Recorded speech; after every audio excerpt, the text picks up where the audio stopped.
Bismillahirrahmanirrahim. Assalamualaikum warahmatullahi wabarakatuh. Alhamdulillah, tsumma alhamdulillah, wassalatu wassalamu ala rasulillah wa ala alihi wa sahbihi wa wala amma ba'd. Alhamdulillah, senang sekali bisa bertemu kembali di channel YouTube Magnet Rezeki. Saya doakan semoga teman-teman semua mendapatkan keberkahan, kemuliaan, kejayaan dari Allah Subhanahu wa taala sehingga Anda menjadi kaya, jaya, berkah, mulia dan semakin dekat dengan Allah Subhanahu wa taala. Baik teman-teman semua, pada kesempatan kali ini kita akan melanjutkan materi kita. Dan ini adalah video yang kedua berjudul Landasan Magnet Rezeki. Apakah Anda percaya ada keajaiban? Ya, ini pertanyaan yang sama yang saya sampaikan di ujung video yang pertama. Ya. Kemudian ini juga yang ingin saya tanyakan kepada Anda semua. Apakah Anda percaya dengan keajaiban? Apakah ada keajaiban itu? Ya, apa sih keajaiban itu? Keajaiban itu adalah sesuatu yang sangat kita inginkan, yang bagus, yang sempurna, yang tiba-tiba datang pada kehidupan kita tanpa perhitungan, tanpa logika, tanpa penjelasan matematis gitu. Kemudian tiba-tiba dia datang pada kehidupan kita. Nah, sekarang pertanyaannya adalah, Anda percaya nggak kalau ada keajaiban pada kehidupan Anda? Karena magnet rezeki adalah sebuah ilmu yang berada di ranah keajaiban. Jika Anda percaya, maka Anda akan dapatkan keajaibannya. Dan sebaliknya. Ada satu pernyataan yang bagus sekali dari ilmuwan yang luar biasa terkenal, Albert Einstein. Beliau mengatakan bahwa ada dua pola hidup. Yang pertama adalah menganggap bahwa tidak ada keajaiban dalam kehidupan kita. Dan yang kedua adalah menganggap bahwa seluruh kehidupan adalah keajaiban.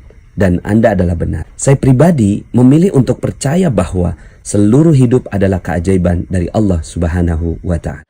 Anda menonton YouTube ini adalah keajaiban yang Allah Subhanahu wa ta'ala ciptakan untuk Anda. Ya, kita ada di tempat ini sekarang adalah sebagai sebuah keajaiban dari Allah. Nah, pertanyaan kedua yang ingin saya tanyakan kepada Anda adalah, untuk apa kisah-kisah ajaib di dalam Al-Quran?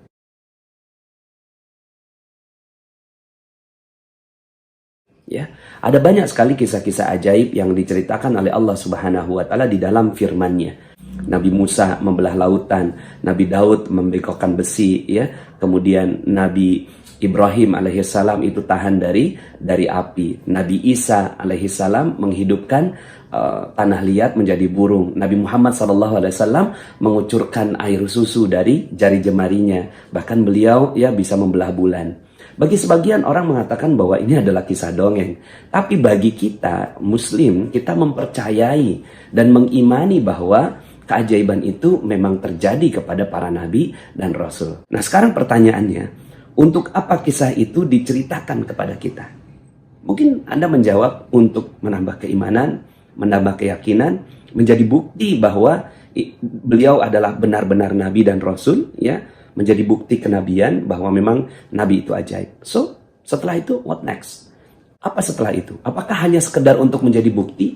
Apakah sekedar untuk menambah keimanan? Ya, apa setelah itu? Ya. Nah, benar sekali, ya.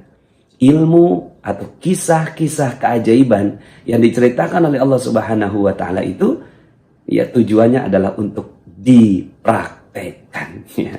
Sekali lagi, kisah ajaib yang Allah Subhanahu wa taala ceritakan di dalam Al-Quran tujuannya satu. Untuk apa? Untuk dipraktekkan. Untuk Anda semua yang menonton YouTube ini, ya, tujuannya juga sama, ya, untuk dipraktekkan, ya. Makanya saya sering berkelakar kepada peserta seminar, training dan camp yang saya adakan, ya. Kalau Anda memang percaya, so praktek, ya. Keluar dari ruangan ini belah lautan, bisa? Nggak bisa, ya. Nah, itu dia.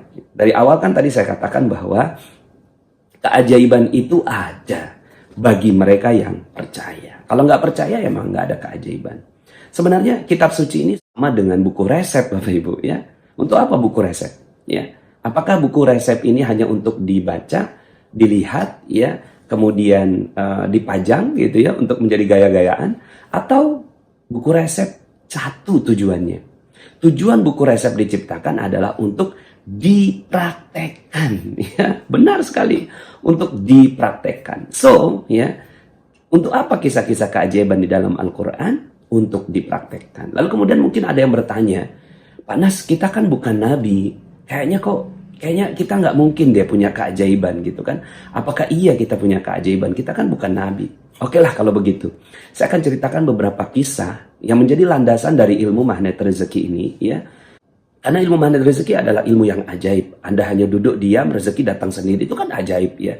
Anda berpikir aja, ya Allah saya pengen keliling dunia. Insya Allah bisa pergi keliling dunia dengan cara magnet rezeki. Ya Allah saya pengen pergi umrah, nggak perlu pakai uang, nggak perlu pakai ya apapun Anda bisa berangkat gitu ya. Anda ingin apa? Anda ingin tanah, mobil, ya rumah. Bisa pakai ilmu magnet rezeki ini, hanya duduk diam, rezeki datang sendiri. Sebagaimana kisahnya Siti Maryam. Beliau adalah ibunda dari Nabi Isa alaihissalam. Ya, pada saat itu beliau berada dalam pengawasannya atau pembinaannya Nabi Zakaria. Dalam Al-Quran Allah Subhanahu wa Ta'ala menyebutkan ini dalam surat Ali Imran ayat 37. A'udzubillahi minasyaitonirrajim. Bismillahirrahmanirrahim.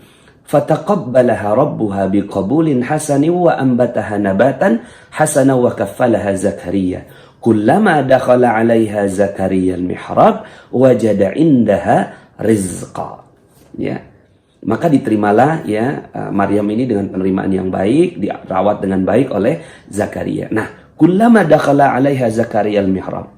Setiap Zakaria datang ke tempat ibadahnya Maryam, wajada 'indaha rizqa. Selalu ditemukan rezeki ya di sisinya, yaitu berupa makanan. Ya mungkin hari ini berupa makan apa, ya hari besoknya makan yang lain lagi, hari besoknya ada makanan lagi. Ya, ini adalah sebuah keajaiban bagi Zakaria. Kok bisa gitu ya? Padahal Maryam tidak keluar, tidak masak, tidak belanja ya, kemudian tidak bekerja. Kenapa kok bisa mendapatkan rezeki, mendapatkan makanan di sisinya? Akhirnya dengan rasa penasarannya Nabi Zakaria bertanya, "Ya Maryam, anna laki hadza?" Ya Maryam, ini dari mana? Ya, kemudian dengan santainya Maryam menjawab, "Qalat huwa min indillah." Ya, ini dari Allah lah gitu. Dari mana lagi ya? Innallaha yarzuqu may yasha bighairi hisab. Kalau Allah mau kasih rezeki tanpa perhitungan, tanpa logika, tanpa hitungan matematis. So inilah keajaiban. Ya, kemudian akhirnya ya singkat cerita Nabi Zakaria akhirnya belajar kepada Maryam, minta diajari. Kemudian akhirnya dalam ayat yang ke-38-nya, hunalika da'a Zakaria rabbah. Di sanalah akhirnya Zakaria juga mempraktekkan di dalam mihrabnya. Rabbi habli min ladunka dzurriyyatan thayyibah innaka sami'ud du'a. Yang diminta oleh Zakaria adalah meminta anak, ya. Padahal beliau sudah tua. Akhirnya dapatlah jawaban dari Allah Subhanahu wa Ta'ala, keajaibannya. Ya. Kemudian pada saat itu Zakaria masih belum percaya. Ya Allah, apa mungkin saya ini sudah tua, ya, sudah sangat tua, sementara istri saya mandul. Ya. Kemudian akhirnya dapatlah anak bernama Yahya. Nah, pertanyaannya, untuk apa kisah ini diceritakan kepada kita? Ya benar. Untuk dipraktekkan, ya. Untuk apa lagi? Untuk dipraktekkan, ya. Lalu kemudian mungkin Anda berkata seperti ini, Pak Nas, kita kan bukan keluarganya Nabi. Oke lah kalau begitu, ya. Ada satu kisah lagi, ya, tentang seorang yang sangat-sangat luar biasa bisa dapatkan keajaiban dari Allah Subhanahu wa Ta'ala, ya. Namanya Asif bin Barkhiyah. Dalam surat An-Naml ayat 38. Ketika itu Nabi Sulaiman mengatakan kepada para pembesar-pembesarnya untuk memindahkan singgasananya Ratu Bilqis. Dari mana? Dari Yaman ke Palestina. Itu jaraknya ribuan kilometer. Lalu kemudian, ya, siapa di antara kalian yang bisa memindahkannya? Qala ifritu minal jin ana atika bihi qabla an takuma mim maqamik. Ya. Aku akan memindahkannya, ya, sebelum engkau berdiri dari tempat dudukmu, kata jin ifrit. Lalu kemudian sepertinya Nabi Sulaiman nggak puas lah, kurang lebihnya begitu ya. Kemudian akhirnya ya berkatalah Asif bin Barkhiyah, angkat tangan dia, qala alladzi indahu ilmu minal kitab. Berkatalah seorang yang mendapatkan ilmu dari Alkitab, ya. Ana atika bihi qabla ayyartadda ilaika tarfuk. Ya. Aku akan memindahkannya sebelum matamu berkedip. Tring, langsung pindah. Kata Nabi Sulaiman alaihissalam, hadza min fadli rabbi liyabluwani aashkuru am akfur.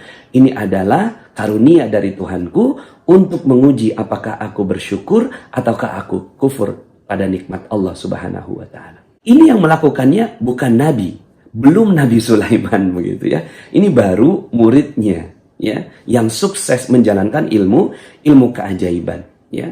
Nah, sekarang pertanyaannya, untuk apa ilmu ini, untuk apa kisah ini diceritakan kepada kita? Bahkan kita baca berulang-ulang ya.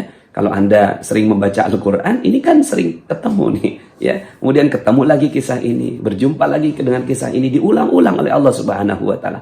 Untuk apa kisah ini diceritakan oleh Allah Subhanahu wa taala kepada kita? Hanya untuk menambah keimanan?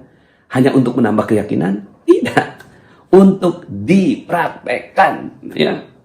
Sekali lagi, untuk dipraktekkan. Jadi Anda pun yang menonton video YouTube ini, yang mempelajari ilmu magnet rezeki, insya Allah bisa melakukannya. Ya. Nah, inilah dalil-dalil yang melandasi ilmu magnet rezeki. Dulunya saya ingin menyebut ini sebagai mihrab rezeki. Karena dalilnya tadi ya, kullama dakhala 'alaiha Zakaria al-mihrab wajada indaha rizqa. Ketika datang pada mihrabnya, maka ditemukannya makanan atau rizqa ya. Nah, tapi ya akhirnya saya menjadikan ilmu ini berjudul magnet rezeki. Nah, teman-teman semuanya ya, insya Allah kita bisa melakukannya. Magnet rezeki adalah sebuah ilmu yang mengajak kepada kita semua agar kita memiliki keajaiban dari Allah Subhanahu wa taala. Oke lah kalau seandainya Anda mengatakan kita bukan nabi, kita bukan ulama, ya. Nabi itu punya keajaiban namanya mukjizat. Nah, kita tidak mendapatkan mukjizat dari Allah Subhanahu wa taala. Di bawahnya ada yang namanya ulama. Ulama mendapatkan karomah, ya. Nah, kalau kita seperti kita ini namanya ma'unah, ya, yaitu pertolongan dari Allah Subhanahu wa taala. Nah, kalau sekarang kita ini berada dalam kesulitan hidup, ya, mungkin ada yang mengalami hutang yang banyak, ya. Ada yang datang kepada saya, Pak, nah saya punya utang 4 miliar, sementara gaji saya 4 juta. Coba pikir pakai logika. Hutang 4 miliar, ya. Waktu itu dia ikut money game, ya, kemudian dia himpun dana, kemudian akhirnya dia harus mengembalikan ini dana 4 miliar ini, ya, sementara gajinya dia cuma 4 juta. Coba pakai logika. Kalau pakai logika 4 juta, ya, berapa lama dia baru bisa menyelesaikannya? 1000 bulan, 83 tahun, baru dia bisa menyelesaikannya. Nah, sekarang berarti kita butuh maunah. Kita perlu maunah dari Allah Subhanahu wa taala. Kita perlu keajaiban dari Allah. Bisa nggak ini keajaiban ini datang pada kehidupan kita? Bismillah. Insya Allah bisa, asalkan percaya. Ya, kalau Anda nggak percaya, ya memang nggak akan pernah bisa. Mungkin ada yang memiliki kebutuhan, hajat gitu ya, keperluan yang sangat besar, lalu kemudian ya dia secara logika kok kayaknya nggak bisa masuk gitu ya. Mungkin Anda yang menonton video ini memerlukan sekali ya sebuah pekerjaan, ada mungkin sekarang sedang nganggur, lalu kemudian butuh keajaiban dari Allah Subhanahu wa taala. Ya bismillah, berarti Anda memerlukan maunah dari Allah Subhanahu wa taala. Selama ini kita pakai cara-cara biasa. Kita pakai cara-cara logika, kita pakai cara asbab, ya. Ada hukum sebab, ada akibat. Padahal Al-Quran mengajak kepada kita semua untuk lebih dahsyat daripada itu semua. Insya Allah, ya, Anda semua bisa. Allah sebenarnya berikan bukti-bukti al-ma'unah itu. Allah berikan pertolongan-pertolongan itu, ya. Contohnya misalnya, ya, kalau di Indonesia ini kan baru ada kejadian dari Palu itu, ya. Ada seorang anak yang tertimbun berhari-hari gitu ya di reruntuhan bangunan. Lalu kemudian secara logika kayaknya nggak mungkin dia bisa hidup lagi. Yang lain-lainnya sudah meninggal dunia. Tapi anak diselamatkan oleh Allah Subhanahu wa taala. Untuk apa? Untuk apa Allah menyelamatkan anak ini? Untuk apa Allah menyelamatkan dia dari reruntuhan itu masih dalam keadaan tercampur dengan lumpur? Untuk apa? Ya, agar Anda yakin bahwa Anda pun bisa, baik saja, insya Allah bisa ditolong oleh Allah Subhanahu wa taala, apalagi kita. Ada juga kisah yang menyebar di WhatsApp grup seorang muazin, ya, yang dia pada saat kejadian itu sedang mengumandangkan azan. Lalu kemudian akhirnya ya dia tergulung oleh ombak, kemudian si musolanya ini ya terbawa, lalu kemudian dia berdoa ya, di dalam doanya itu lalu kemudian dikembalikan lagi tempatnya di tempat yang jauh lebih baik. Pertanyaannya, untuk apa muazin ini diselamatkan oleh Allah Subhanahu wa taala? Ini kisah sekarang Bapak Ibu. Ini kisah sekarang ya, sahabat-sahabat semuanya ya. Bukan kisah zaman dahulu, kisah sekarang. Untuk apa kisah ini diceritakan oleh Allah Subhanahu wa taala? Untuk apa mereka diselamatkan oleh Allah Subhanahu wa taala? Ya, agar Anda semua yakin dengan Allah Subhanahu wa taala, setelah itu praktek. So, ilmu magnet rezeki adalah ilmu yang ya menjadikan kita semua mampu mendapatkan keajaiban dari Allah Subhanahu wa taala. Bukan kita yang menciptakan keajaibannya, bukan. Kita hanya memesan keajaiban, tapi ada caranya. Ada cara ya kita bisa mendapatkan ya keajaiban dari Allah Subhanahu wa taala ini ya.